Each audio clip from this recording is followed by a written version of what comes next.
Welcome to the fourth tutorial on equality in Islam. We'll be talking about prejudice and discrimination, and Muslim teachings about them. Prejudice means having biased opinions about an individual or group, usually without knowing the facts. Discrimination means putting prejudice into practice. They treat people differently because of who or what they are. People can be prejudiced against someone because of their race, gender, age, disability, sexuality and religion. All forms of discrimination are illegal in the UK. Laws have been passed to ensure that all people are treated equally, like the Equality Act 2010.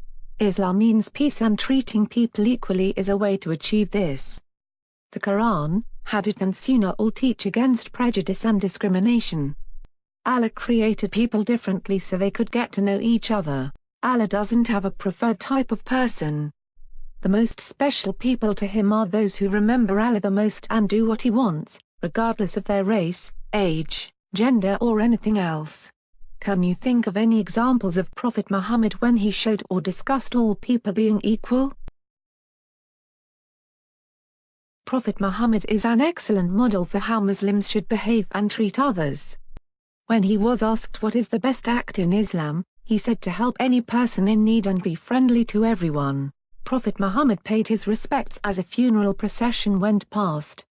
One of his followers told him it was a Jewish funeral, but Muhammad said it didn't matter what religion the man was, he was still a human, and that is all that mattered. In the exam, you might be asked to outline examples of prejudice. You might also be asked to explain why prejudice and discrimination is wrong in Islam. In summary, there are many types of prejudice and discrimination, like race, religion, age, disability or sexual orientation. Muslims believe Islamic teachings on peace and respect can help reduce prejudice and discrimination.